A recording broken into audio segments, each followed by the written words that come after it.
Friends, नमस्कार। स्वागत है आपके अपने चैनल स्टडी माई वे 247 पे। तो हम लोग समसामयिकी घटना चक्र पूर्वालोकन को भारतीय इतिहास के अंतर्गत हम लोग मॉडर्न हिस्ट्री यानी आधुनिक भारत का इतिहास को हम लोग पढ़ रहे थे, जिसके अंतर्गत हम लोगों ने कुछ हद तक कुछ टॉपिक को कवर कर लिया है।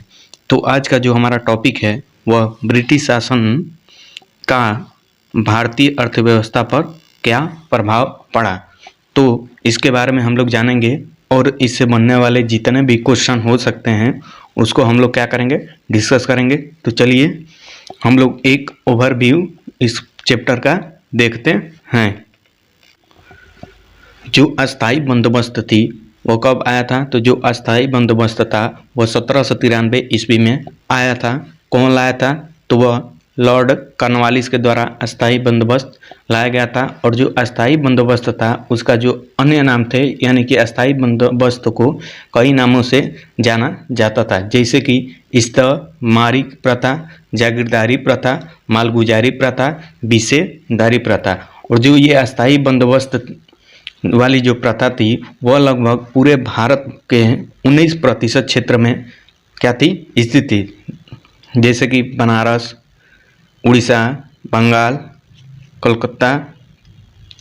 और जो रैयतवाड़ी व्यवस्था थी वह लगभग 1792 ईस्वी में आई थी।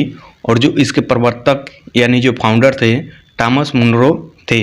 और जो सबसे पहले ये रैयतवाड़ी व्यवस्था से क्वेश्चन पूछा जाता है कि जो अलेक्जेंडर 12 महल के क्षेत्र में रैयतवाड़ी व्यवस्था को कौन लगाया था?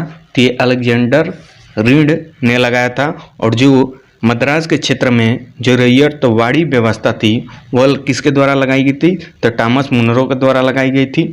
और जो बॉम्बे के क्षेत्र था इसके द्वारा रैयतवाड़ी व्यवस्था कौन लगाया था? तो एल्फिंस्टन के द्वारा लगाया गया था। यह लगभग पूरे भारत का 51% क्षेत्र पे क्या हुआ था, लगाया गया था। और जो तीसरा नंबर का व्यवस्था थी जो कि इसे महलवाड़ी व्यवस्था कहते हैं, वो कब आई थी? तो जो महलवाड़ी व्यवस्था थी वह 1822 में आई थी। और कौन लाया था, यानी इसका जो फाउंडर था वो कौन था? तो हॉल्ट मैकेंजे था। और ये किस क्षेत्र में लागू थी? तो उत्तर प्रदेश, मध्य प्रांत और पंजाब क्षेत्र में शामिल था। और ये पूरे क्षेत्रफल का लगभग 31% क्षेत्रफल में लगाया गया था। और जो महल का अर्थ होता है वह गांव से संबंधित है। और जो असम में सर्वप्रथम चाय कंपनी की स्थापना हुई थी वह 1839 ईस्वी में हुई थी। और जो इनमें सबसे ज़्यादा ब्रिटिश शासन के भारतीय अर्थव्यवस्था पर प्रभाव पर जो सबसे ज़्यादा किसी नेता का नाम लिया जाता है वह है दादा भाई नौरोजी। तो देखिए थोड़ा बहुत दादा भाई नौरोजी के बारे में भी हम लोग जान लेते हैं। तो दादा भाई नौरोजी की जो पुस्तक थी poverty and on British rule, जो कि 1902 में लिखी गई थी। और जो दादा भाई नौरोजी की जो दूसरी पुस्तक थी डेब्ट टू इंडिया, जो कि 1867 में लिखी गई थी। और जो तीसरी पुस्तक थी on the commerce of the India, जो कि 1871 ईस्वी में लिखी गई थी। और दादा भाई नौरोजी ने का जन्म हुआ था जो वनवसरी यानी मुंबई में हुआ था। और जो दादा भाई नौरोजी थी वह कांग्रेस के हैं 3 बार अध्यक्ष रह चुके थे। जो पहले बार बने थे वो 1886 ईस्वी में कोलकाता में बने थे। और जो दूसरी बार बने थे वो 1893 ईस्वी में लाहौर में बने थे। और जो तीसरी बार कांग्रेस के अध्यक्ष बने थे वो 1906 में बने थे। और कहाँ बने थे? तो कोलकाता में ही बने थे। और यहीं पर जो कलकत्ता का तीसरा अधिवेशन था यहीं पर पहली बार स्वराज शब्द का प्रयोग किया गया था। और जो एक और महत्वपूर्ण जो बात है 1865 ईस्वी में W.C. बनर्जी के साथ यानी पेमेश चंद्र बनर्जी के साथ दादा भाई मिलकर क्या किए थे? लंदन में इंडियन सोसाइटी की स्थापना किए थे। और जो एक और दादा भाई नौरोजी से इम्पोर्टेंट बात है वह है ब्रिटिश के हाउस ऑफ कॉमन्स में चुने जाने वाले वह प्रथम भारतीय थे। और किस पार्टी से चुने गए थे? तो लिबरल पार्टी के साथ पार्टी के टिकट पर चुने गए थे। तो मैंने आपको एक इस चैप्टर का यानी ब्रिटिश शासन का भारतीय अर्थव्यवस्था पर प्रभाव का एक क्या कर दिया, ओवरव्यू दे दिया, जो कि हम लोग यही सब बातें को पढ़ने वाले हैं और क्वेश्चन इससे कैसे बन सकते हैं उनको डिस्कस करने वाले हैं। तो चलिए हम लोग अपने के चैप्टर को करते हैं शुरू। अगर वीडियो अच्छी लगे तो लाइक, सब्सक्राइब एंड कमेंट करना ना भूलें। ब्रिटिश शासन के दौरान भारत में धनिक वर्ग द्वारा संपत्ति में निवेश करने की तरहीज दिए जाने के कारण उद्योगों का कोई स्वतंत्र विकास नहीं हो सका। 1793 ईस्वी में लॉर्ड कॉर्नवालिस ने भू राजस्व की अस्थायी बंदोबस्त प्रणाली प्रारंभ किया। इसे हिस्सेदारी, जागीरदारी और मालगुजारी एवं हिस्सेदारी आदि विभिन्न नामों से जाना जाता है। यह व्यवस्था बंगाल, बिहार, उड़ीसा, उत्तर प्रदेश के वाराणसी तक के क्षेत्र में लागू थी। इसके अंतर्गत समूचे ब्रिटिश भारत के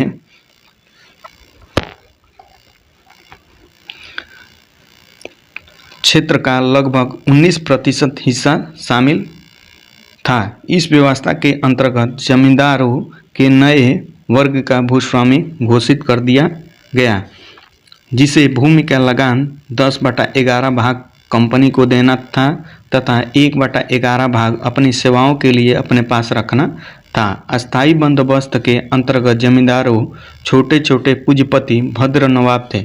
अस्थायी बंदोबस्त यह जमींदारी प्रथा के बाद अंग्रेजों द्वारा भारत में भू राजस्व वसूली हेतु लागू की गई।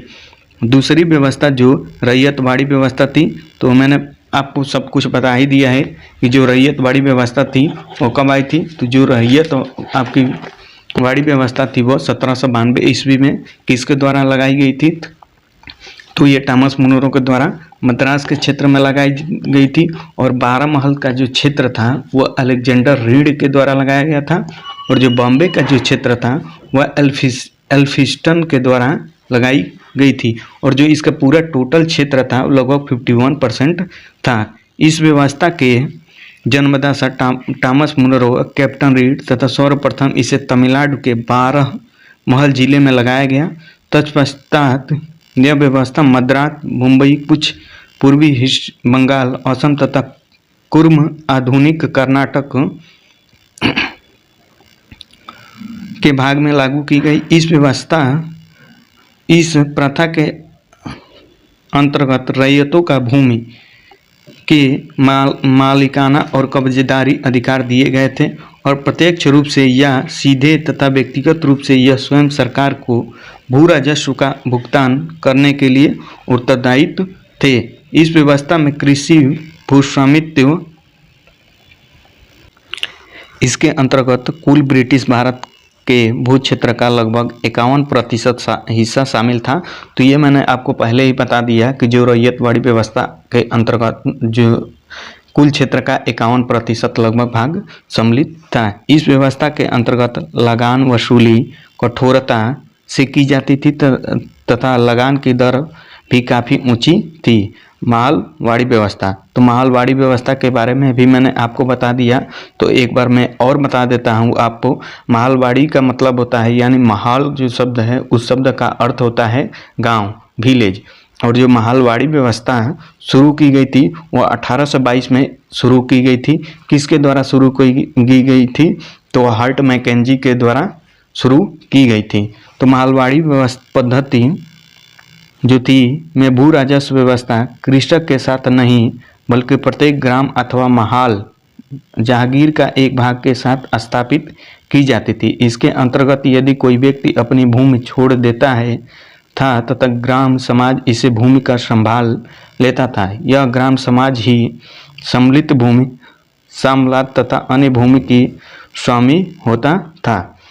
यह पद्धति उत्तर प्रदेश, मध्य प्रांत तथा पंजाब के कुछ परिवर्तन के साथ लागू की गई, जिसके अंतर्गत कुल ब्रिटिश क्षेत्र का लगभग 30% हिस्सा शामिल था।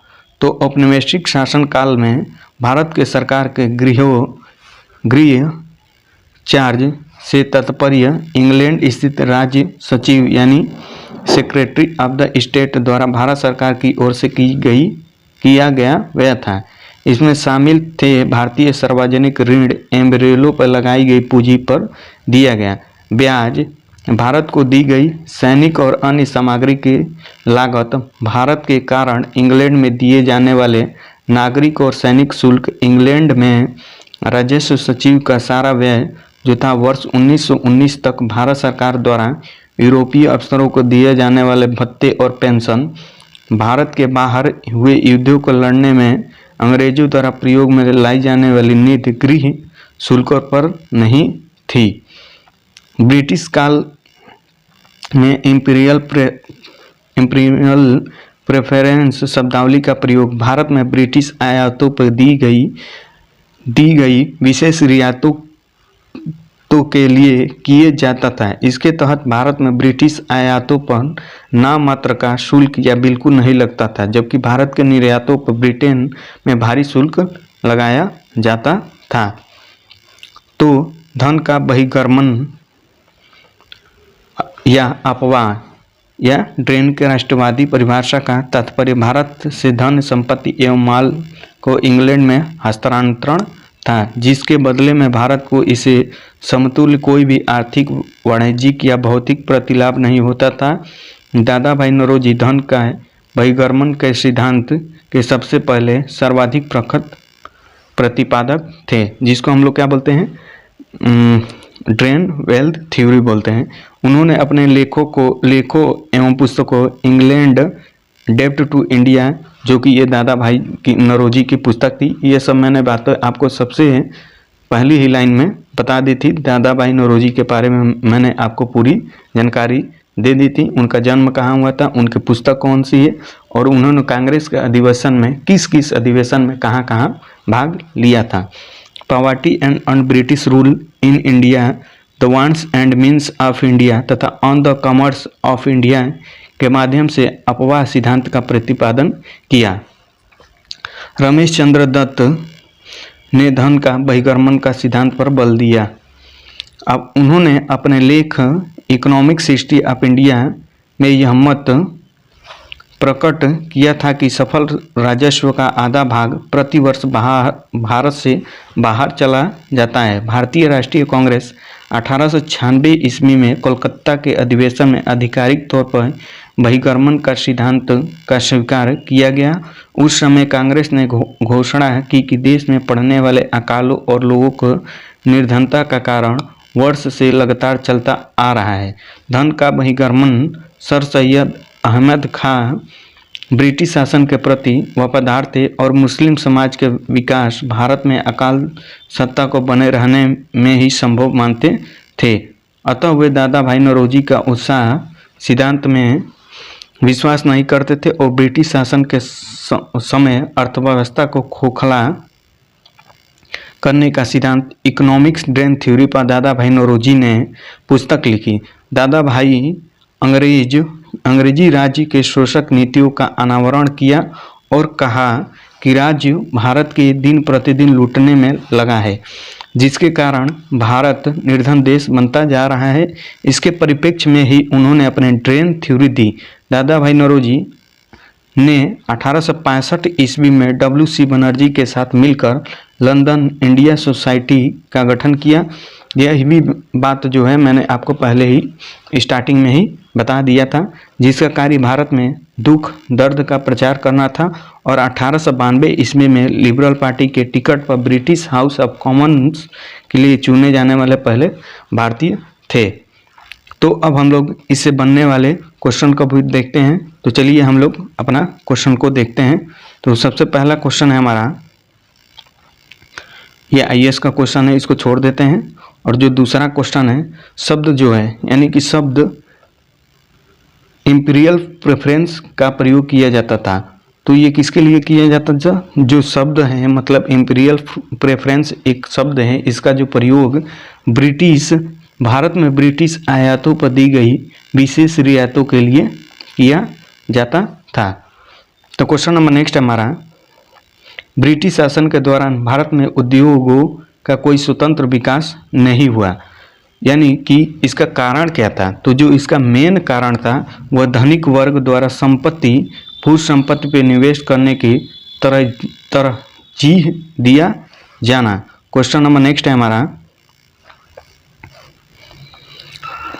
तो देखिए जो हिस्सेदारी बंदोबस्त था किसने लागू की थी, तो जो हिस्सेदारी बंदोबस्त था वह लॉर्ड कॉर्नवालिस ने लागू की थी। और कब की थी, तो 1793 ईस्वी में की थी।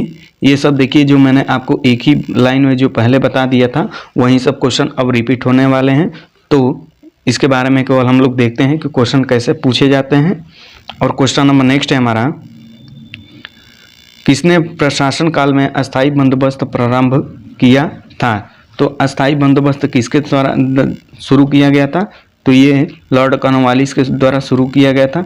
देखिए अब ये क्वेश्चन जो रिपीट होंगे हम लोग उसको छोड़ देंगे। अस्थायी बंदोबस्त किससे किया गया था, तो ये जमींदारों से किया गया था। अस्थायी बंदोबस्त किसके साथ किया गया था, तो ये भी जमींदारों के साथ किया गया था। क्वेश्चन नंबर नेक्स्ट है हमारा,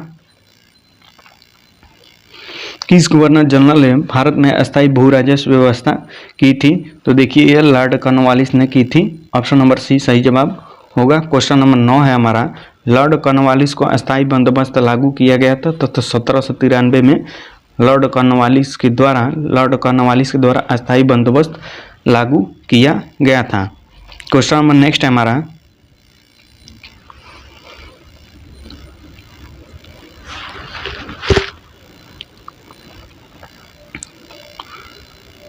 रिक्त स्थानों को पूर्ति कीजिए डैश डैश में बंगाल और बिहार में भूमि पर किराएदारों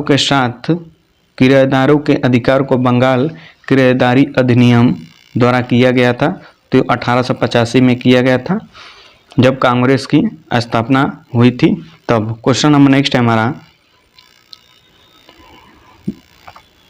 निम्नलिखित में से कौन ब्रिटिश शासन के दौरान भारत में रैयतवाड़ी बंदोबस्त को प्रारंभ किया था, तो ये केवल 2 और 3 के द्वारा किया गया था, लॉर्ड कॉर्नवालिस के द्वारा और थॉमस मुनरो के द्वारा किया गया था। और जो अलेक्जेंडर रीड थे उन्होंने रैयतवाड़ी के वो तीसरे नंबर पे मतलब आए थे। क्वेश्चन नंबर नेक्स्ट है हमारा, भू राजस्व के अस्थायी बंदोबस्त एवं रैयतवाड़ी प्रणाली क्रमशः शुरू की गई थी, तो कहाँ पे की गई थी, तो ये बंगाल और मद्रास के क्षेत्र में किया गया था। जो मद्रास, क्वेश्चन नंबर नेक्स्ट है, सर थॉमस मुनरो भू राजस्व बंदोबस्त से संबंधित थे, तो रैयतवाड़ी बंदोबस्त से संबंधित थे। क्वेश्चन नंबर नेक्स्ट है हमारा, ब्रिटिश व्यवस्था में रैयतवाड़ी भू राजस्व संग्रह प्रचलित था, तो ये किस क्षेत्र में था, पश्चिम भारत में भी था और आपका दक्षिण भारत में भी शुरू किया गया था।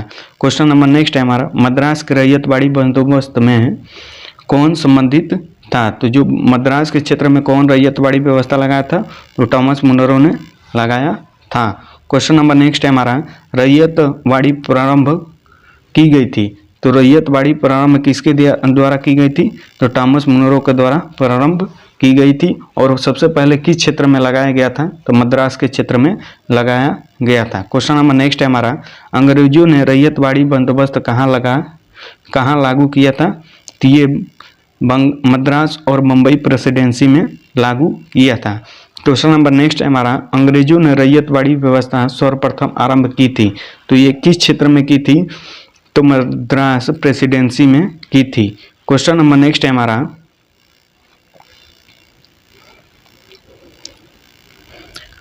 वह प्रथा जिसके तहत किसान स्वयं भूमि का मालिक होता था और सरकार को भू राजस्व का भुगतान के लिए जिम्मेदार माना जाता था, तो रैयतवाड़ी व्यवस्था में क्या होता था कि किसान अपने भूमि का स्वयं ही मालिक होता था और सरकार को एक लगान के रूप में यानी कि भू राजस्व के भुगतान के लिए जिम्मेदार माना जाता था।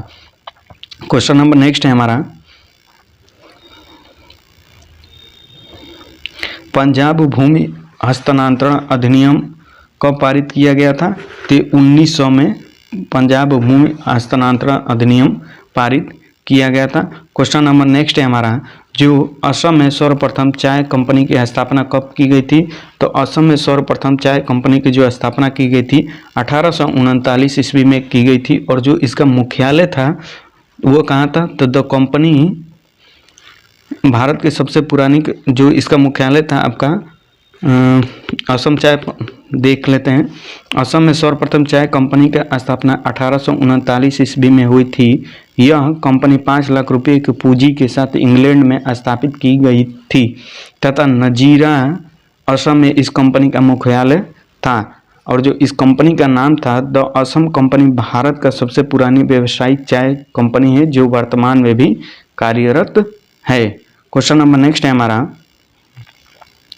इसको हम लोगों को मिलान करना है कि जो प्रथा थी किसकी क्षेत्र में लागू थी। तो इसको हम लोग क्या करते हैं, डायरेक्ट देखते हैं। अपना जजमानी जो प्रथा थी वह उत्तर भारत में लागू थी। और जो 12 बलूट था वो महाराष्ट्र के क्षेत्र में लागू था। और मारीसिस जो था वो तमिलनाडु के क्षेत्र में लागू था। और जो अडाडे था वो कर्नाटक के क्षेत्र में लागू किया गया था। क्वेश्चन नंबर नेक्स्ट हमारा, ब्रिटिश भारत में सैन्य बल पर केंद्रीय राजस्व का कुल कितना प्रतिशत व्यय करता था? तो यह 40% के क्या करता था? व्यय करता था। क्वेश्चन नंबर नेक्स्ट है हमारा,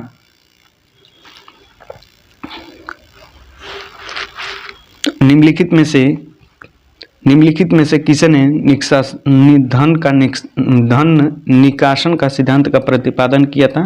तो ये दादा भाई नौरोजी के द्वारा किया गया था। अंग्रेजों के शासनकाल में भारत के आर्थिक दोहन का सिद्धांत किसने प्रतिपादित किया था? तो ये दादा भाई नौरोजी ने किया था। क्वेश्चन नंबर नेक्स्ट है हमारा,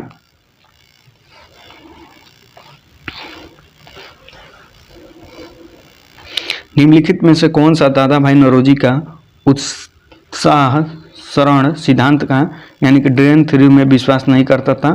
तो ये सर सैयद अहमद खान थे जो कि दादा भाई नौरोजी के उस ट्रेन थ्योरी में क्या नहीं विश्वास नहीं करते थे। Poverty on British rule in India नामक पुस्तक किस वर्ष प्रकाशित की गई थी? तो जो on British rule in India किसकी पुस्तक थी? तो यह दादा भाई नौरोजी की पुस्तक थी। और यह बहुत ही क्या प्रचलित यानी कि अच्छी पुस्तक है। और जो यह 1902 ईस्वी में लिखी गई थी। और दादा भाई नौरोजी के द्वारा इस पुस्तक में बताया गया था कि जो अंग्रेज लोग हैं कैसे यहाँ से जितने भी कृषि और व्यापार है वो कैसे लूट रहे थे। क्वेश्चन नंबर नेक्स्ट है हमारा, तो poverty on the British rule in India नामक पुस्तक किसने लिखी? तो दादा भाई नौरोजी ने लिखी थी। तो हम लोग अपने वीडियो को करते हैं यहीं पे स्टॉप। और जो हम लोग का अगला चैप्टर होगा वो 1857, उसको हम लोग कल के वीडियो में देखेंगे। अगर आपको वीडियो अच्छी लगी होगी तो लाइक, सब्सक्राइब एंड कमेंट करना ना भूलिएगा। धन्यवाद।